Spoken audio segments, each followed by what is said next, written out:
Yeah, so our yuccas, these are actually yuccas, and again, this was part of that where we removed the DG. These were half the size last year. I mean, they were struggling, and now all of a sudden we took out the DG around them about 4 feet, put more compost and organic material in there, and then put the cedar mulch, and they have just taken off.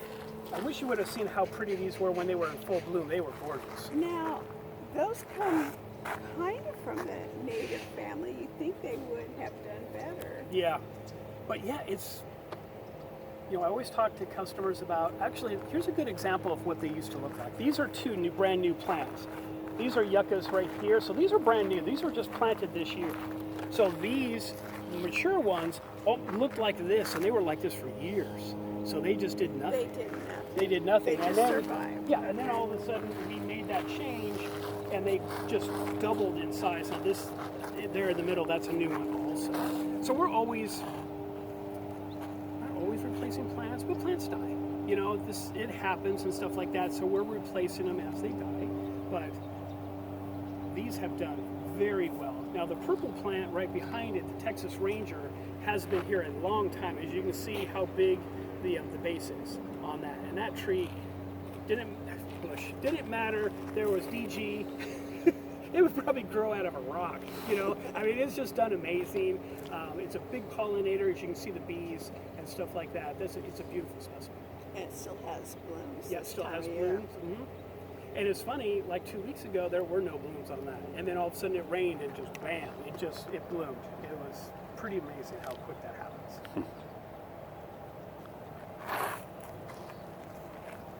Now we were talking about how plants have a way of just sprouting everywhere, right? Yeah, how did this get here, right? It's kind of one of my grasses just showed up one day, and it's actually, if you look on the side, it grew right into the yucca. So the red yucca, so it's actually, and so I said, you know what, just go ahead and leave it, and that way I can talk about things having to come up and stuff like that, so we can use that. Now you were talking about the red hot pokers. I have those farther down. We do have some kangaroo paws here, so these stressed under with the DG. So when we removed it, they are coming back. As you can see, that one's coming back really well. We thought we had lost that one, but it's coming up. Do you have any problem with like rabbits here? Oh, we have all kinds of critters in our garden. Do they eat your plants or? So, not as much as eat the plants, but they dig looking for grubs. So, and it's not rabbits that we have a fox that comes through here every now and then, a bushy-tailed fox. We also have, trying to think of those little mean, they have the super razor possums, oh my gosh, and they look so fierce, right? But they do, you'll see, I'll come out here and also I see all these holes, right, in the mulch, and I'm like, dude, what is going on out here? And sure enough, video camera shows possums cruising through our garden, just looking for grubs and stuff like that. So pretty much your plants are somewhat resistive to those families of critters. Yeah, and I haven't seen any rabbits out here, but that could be the reason, because we have like the foxes and other things like that come through here. We also have some wild domesticated cats that live here, and stuff like that. So, and I think they're helping with keeping the other animals from destroying all of our plants. The natural elements. Yeah, so haven't seen any snakes out here yet, but looking forward to seeing one of those guys. So, again, we let them keep this yucca here, this red yucca, and you can see behind it another plant had somehow sprouted in there. That's a kangaroo. That's a gopher plant. So it's kind of interesting how that happens, right? So just let that in there. So this bed over here to my left was also all DG, and we removed it, did the same thing, and these plants have come back greatly. Those little johns, those 3 little johns up there, you can see all the new growth on there. Those 3 or 4 years never grew. That's what they look like. So that was a great, so we're really happy with how that turned out. So you did it mostly in these beds? Yes, so, and then we added the mow curb up around it and around that area. it's budgeting, right? So we have to budget when we do stuff. And right behind us, we have those coral fountains. And in that bed over here, this is where we have all of our controllers for recycled water. That bed was also all DG, and that went all the way up around the corner. So the idea was to do these few beds first, and then I'll show you where we're going to start next year with the next beds. I like, you know, these edges, this concrete edging really defines the different mulches that you have in different beds. So you have a little different color. Yeah, and that was the goal, is to showcase different mulches. And now that we have this concrete in here, if we ever wanted to take this out and put something, a different type of mulch, it's easy. And then it's just a small section. You know, we're not taking it out for the whole garden, just this small area. And we had talked about doing that because there's all different kinds of mulches that have all different, you know, colored and stuff like that. There's even recycled tire mulch and stuff like that. Things that we're looking at to possibly having small sections so customers can look at it. Are you kind of in the family of doing more natural things in the garden rather than using recycled rubber? We're trying to be more natural. That's why we don't use a lot. We try to use no chemicals, you know, sprays and stuff like that, and that includes fertilizer. So we try to really limit what we're using out here. Because I looked at the rubber mulch, because some of it I think it looks kind of fun. Yeah, it looks cool. However, I was concerned about the off-gassing. Yeah, the leaching. You know, we've heard a lot about the leaching. You know, when the water hits it and leaching down into the groundwater and stuff like that. And what we do here at EMWD is a lot of times is that we sit back and wait until all the actual data comes out, right? Not just the hearsay, but hey, this is what we found out over this period of time. This is what it's doing and stuff, and then we move forward from there. So yeah. So now to your right, we do have a small shade sail area. This is where we can have meetings outside. I've done a lot of tours for HOAs and stuff like that, so they're older crowd, and we do the whole tour underneath the sails, you know, and I just kind of point stuff, and it makes it nice so that way people can sit, you know, and enjoy the garden. We do, employees use this area, especially from November through about April, just to get out of the office and stuff like that. It's really nice. You have a cafeteria over there? We have a small micro mart. Yes, small, but it's enough. It's enough. So, and we're lucky. I mean, when we moved out here, so our operations and maintenance building was built in '95. Our customer service building, our AC building, was built in '98. So, but when we were out here, there was nothing. We now have Big League Greens right across the street. We have a water park right up there. You know, we have restaurants and stuff. But when we moved out here from San Jacinto, yeah, there was not much. Okay, so over here, I wanted to talk about a few plants that have actually done really well. So our yellow bell is one of the highlights in the garden. When we installed this yellow bell, it wasn't really popular. A lot of people didn't know about it and stuff like that. What I was told is from Texas. I don't know. I know it's from the Southwest, but it blooms all spring, all summer, all fall. You know, it's great. And we left this one untouched because we wanted to see how big it will get. And it, as you can see, it's getting big. Yeah. See, I thought, because I have one, actually I had two, but I have one now. And I thought it was a climber, but mine's growing kind of in that shape also. And mine's not that big. Yeah. It took a while for it to really take hold. I mean, a couple of years. And now it's starting to be happy like this. Yeah, it took a while. So we planted this one, I think in 2014, 2015.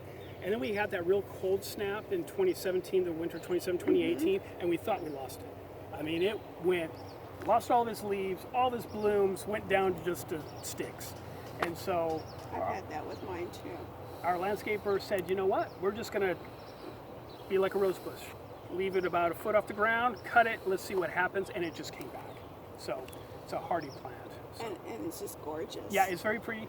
You can see that it attracts bumblebees, it attracts not so much butterflies, but it does attract a lot of hummingbirds. So now, so we have a different variety of the yellow bell. It shouldn't be called a yellow bell because it's more red-orange here. So we wanted to kind of bring a different, there's all kinds of colors. which is amazing. Now those flowers look quite a bit smaller. Yeah, and this is a lot newer plant. This plant was, I think, planted in 2020, 2019. So, and we trim this plant. We kind of show people, oh, you can still trim these. And they survive trimmings very well. And you can kind of keep it low, you know, if you have a limited space in your garden. So you can keep it low, but it still flowers, you know, spring through late fall, which is really cool. Right in front of it is our gopher plant. I love this plant. It's more of it's on the succulent side, right? So if you look at the leaves are very, not spiny, right? So you're not going to hurt yourself, but it's more of the succulent. Right now, due to the sun and the heat and stuff like that, it's a little stressed, but in the winter, when it rains, these leaves all puff up. This is where it holds all this water and actually turns, I call it a blue, but it's more like a silverish blue. And then it'll actually, I wonder if I have a photo of it. I don't. And then the blooms are yellow, very pretty. So you have this pretty plant with some really pretty blooms. First question that I always get is that, oh, gophers don't eat this plant. And so I can just plant this around my garden and I won't have any gophers. Well, yeah, they don't eat this plant. They just go around it, you know. And they'll find your other plants. Yeah. But no, we haven't had, and we're pretty lucky. Honestly, I thought we would have more issues with gophers out here, but we actually don't. We actually don't have any gophers out here, which is amazing. Knock on wood that we don't have any, so we're pretty lucky. If you have a low water garden, Yeah. you don't have as much water there for them, and that's what they're searching for. So, yeah. But this plant is beautiful. Coral fountain, as you can see there, off to your right. Very green. Love those little flowers. Hummingbirds absolutely love it because they're tubular flowers, so they can get their little bill in there and stuff like that. So they attract a lot of hummers. Wow, they can get their bill in those tiny Yeah, little and then flowers. just to the right, you can see we have a pretty good grouping over here. So we try to do that groupings in odd numbers, 3 and 5s and stuff like that, which is really pretty, and they do well.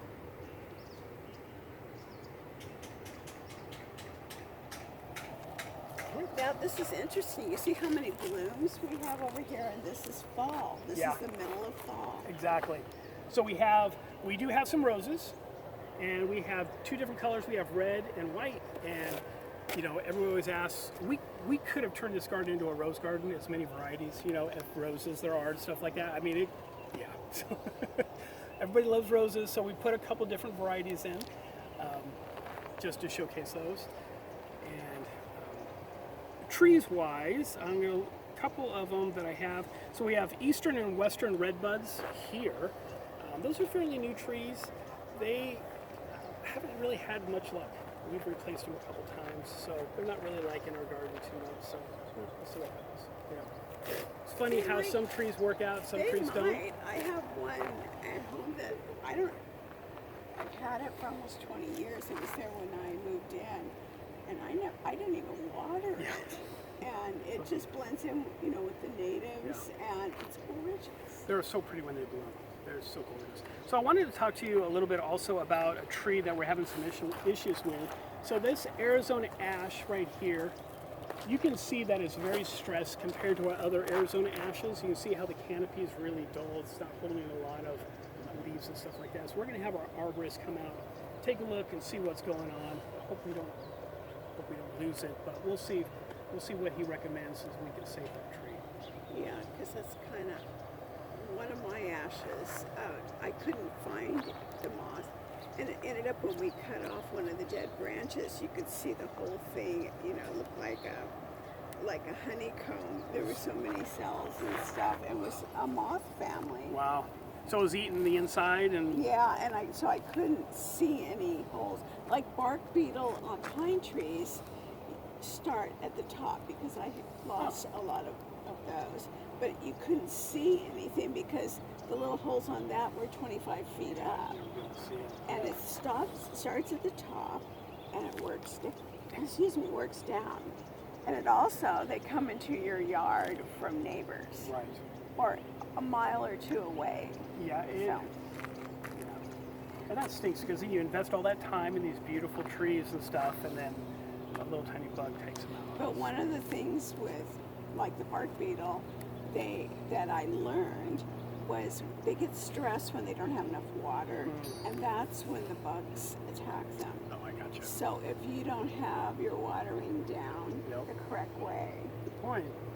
Yeah, and we use, that's a great segue into, we use all drip out here, and we have the ET controllers that measure, you know, how hot it was the day before, how much water needs to be put on to replace all the evaporation that happened and stuff like that. So you have controllers inside that you can do this. Yeah, matter of fact, right behind you, that brown box that has the letter A on it, that's where all the controllers are sitting. So that way our landscapers and stuff have easy access to it, so they can just pop it Well, over. now a friend of mine told me that Eastern came out and put some kind of controller on her sprinkler systems for her. This is good. This is another good segue into all of the different rebates EMWD offers. That is a program that we offer that they'll come out, we go onto our website, look for rebates, and it has all the information on the different rebates and different programs. But they'll come out and they'll replace your current controller with an ET controller, set everything up for you so that way you don't have to do anything. There is a price on there, there's a charge on there, but I think that is then woven into your water bill and it's spread out over a certain amount of time. So yeah, but we have rebates for toilets, we have rebates for turf removal. That's the big one right now. So it's I don't want to say how much it is because it'll date this video, but look for those rebates. It's always changing and stuff like that. So if you have turf and you want to get removed, there's a rebate to remove that turf and to install plants like you see out here. And it's really helpful, you know, especially people like who've lost a spouse or they're older. Eastern came out and, you know, a couple times it really helped her. Yeah, and that's one of the services, and a lot of people, we're trying to get that out more to let them know, hey, look, we have these great programs. Take advantage of it. If you're going to be replacing your controller, take a look to see what the rebate is for a new controller and see if you qualify. And if you don't feel comfortable doing it yourself, have us do it for you, you know? So, yeah, a lot of good rebates. So, EMWD.org, and then go on to rebates, and there's a whole page on there, and it's where to go and how to, you know, who qualifies and all kinds of information. And I'll have some of this information on the YouTube video under the notes. Okay. And so that they can find Yeah, you. that's great. Perfect. So when we get around this corner, we're now over at our operations and maintenance building side.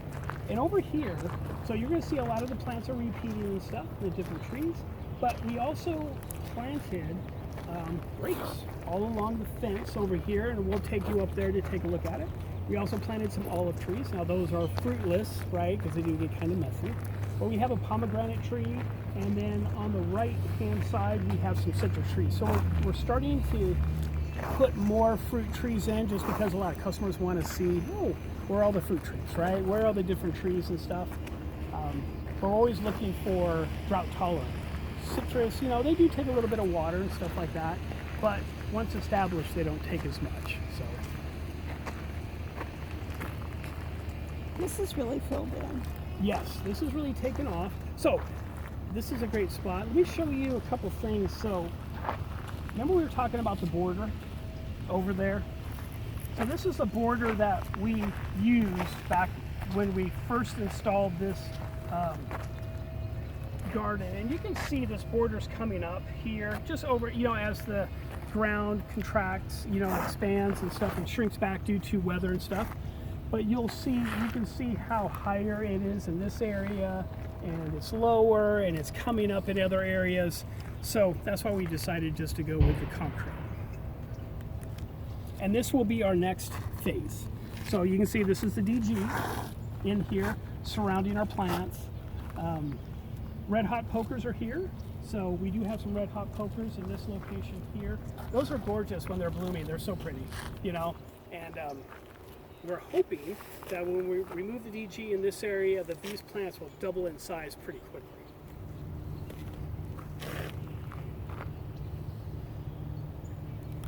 And you repeat some of the roses tucked into the shrubs over Yes, there. yeah. That's So a nice balance. now,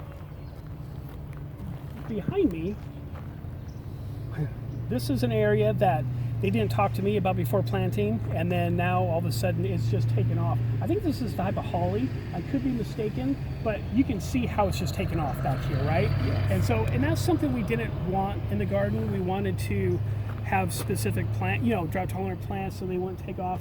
So, either in this winter or in early spring, we're gonna remove several of these and trim one and just keep one of those specimens and then put some other stuff in here. So.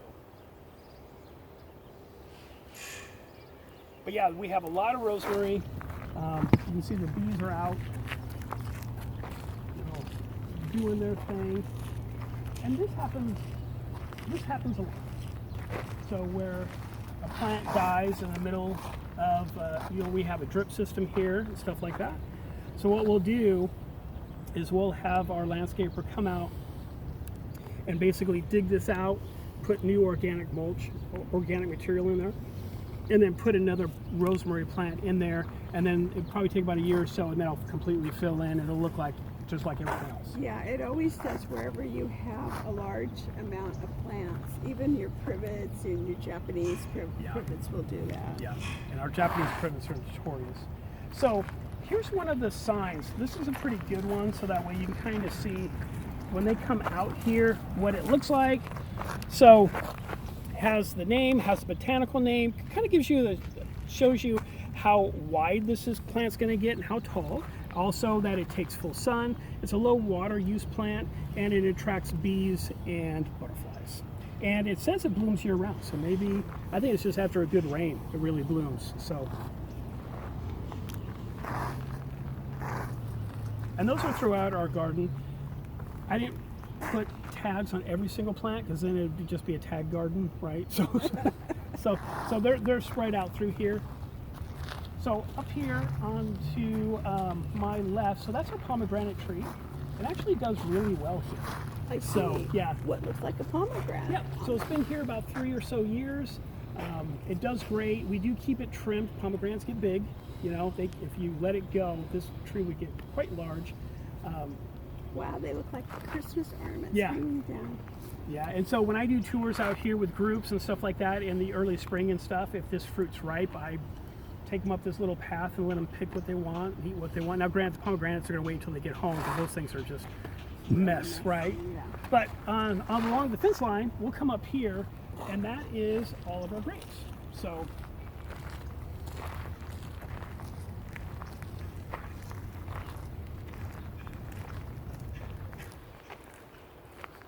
they're not real big right now, but these will get fairly large.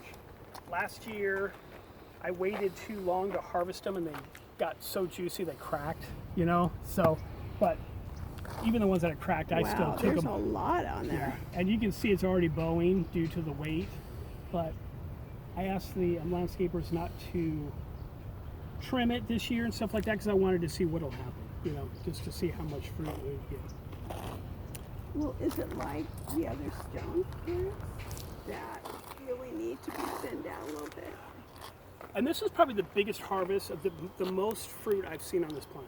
I mean, on this tree so far. So that's what I was going to see. Let's see what it looks like, and let's see how it does. And then next year, if it stressed it, or if the fruit didn't ripe correctly and stuff like that, we'll have them start thinning out to where they're leaving half the fruit on there. So we're going to see. So these are our grapes. Now, weather's starting to cool down, the leaves are starting to drop, so this plant will go dormant here pretty soon, but it looks amazing, right? So, and then come springtime, I mean, it just looks gorgeous. Plus, it has nice form. Yeah, so our landscapers have done a great job with keeping the form to it and stuff and trimming it properly. You can see each of the plant is getting irrigated, and now we did have an outbreak one time of these worms, and man, it was amazing how fast it was destroying these plants. Wow. So that was one of the only times that we actually had to use a pesticide to get rid of them. But yeah, there'll be big clusters of grapes. Now, of course, when you go to the store, those grapes are huge, right? But because we don't fertilize and stuff like that, they're very small, but they're super juicy, and they're good to eat. So. this surface? This is DG. It's just a colored. We colored this decomposed granite so that way it can just show a difference between that driveway to this area. Yeah. So what's nice about DG, you can get different colors and stuff like that. You know, yeah. That's right. I think when I went to the quarry, they had them in the Yeah, they have all kinds of colors. Yeah. And they put this standard border in, and you can already see the standard border is already showing. It's only been here a few years and it's already showing its age. So we'll then put concrete edging up in here too. So we have some roses. These are the iceberg. So yeah, it's the iceberg rose. So we went with these. They are not thornless, I can tell you that. So, but they're very pretty. You know, they're very pretty. Went with these. At my house, I have some long stem thornless type roses and stuff like that. They're super pretty. You know, they're just awesome. So there's so many varieties. Jackson Perkins have some great varieties of roses Well, the and stuff like iceberg that. is a very hardy rose, and It it's is. and especially for people who are just beginning to be Yeah. rosarians and or a hard to grow area. You're not going to kill them, that's for sure. So, but yeah, it's great. Interesting. I don't know if you can see, you can notice that there's been a lot of disturbance in the mulch over there by that olive tree and by that bush. That's where we see, that's normally the kind of damage we see from those possums. And it's close to the fence. Yeah, so they come in, they work around for worms and stuff like that. But normally it's not a big deal. You know, it's just, they're in, they're out. So, It's just alarming when you run into Oh, one yes, in the they're- evening. 'Cause they're it's- vicious. it's- well, I shouldn't say they're vicious, but when you corner them, so I had one go into my orange tree. It must have been starving. It actually climbed to my orange tree, and I'm hearing rustling. I'm like, what is going on? It's actually eating the oranges on the tree. And so I go out there with my hose, right? And that sucker just came charging, and I was like, I'm done. I was like, no, you win, right? You won and leave. So, and then again, so it repeats. Our garden just keeps repeating with the different plants. You can see we have another DG area and then another area up here. Those will all be replaced, hopefully in 2023. So, and we have some different plants. I don't think I've showed, we talked about this one. This is more on the succulent side, and they're called chopsticks. Let me see if I got the. So, you can see just by it raining just a little bit, you can see the blue color. This is the new growth coming up. So in the wintertime, it turns really a nice blue. A lot of people use this in their succulent gardens for like an ocean or a water themed succulent garden. They're not doing great here just because the DG is limiting their growth. So we're hoping when we move the DG, put some more organics in there, they'll double in size. Now, this is the only place I've noticed that you had palms. Yes, so we just installed, when I say just, in the last 2 to 3 years, we used to have artificial turf in the front of our operations and maintenance center entrance. We decided to remove that and actually put some palm trees up just to give it more of an entrance. So, and that's the only place we have palm trees. Now, are they low water? Those are, from what I've been told, they are low water. They're actually doing well. We got those were fairly large when we got them. I just know they came in by truck.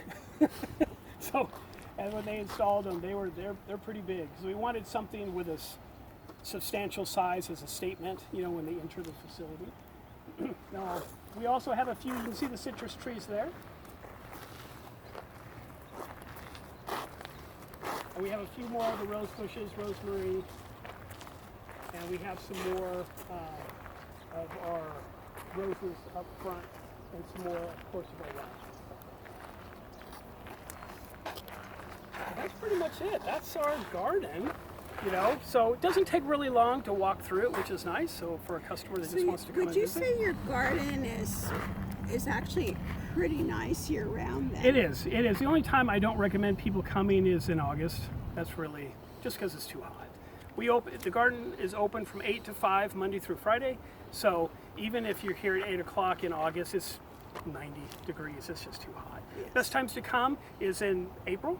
That's when everything's blooming and it's amazing out here. Or in even just a few weeks from now in November, you'll see a lot of stuff blooming again. There's a lot blooming now, but it'll be a little bit more colorful. It's just gorgeous. Thank you, Alan. This Thank has you. been a really nice Yeah, I love it. Thank you for having me on this video and stuff. Love the Master Gardener program, so we love working with you guys. So. By the way, Master Gardeners has a kind of like a little mini, like 4-week workshop on gardening. Ooh. And it's for home gardeners who want to just learn a little bit about gardening. So you can keep that in mind if you run into somebody. Or, Yeah, no. I don't know if you can tell your landscape Yeah. company, but You need to take some botany classes. Come on.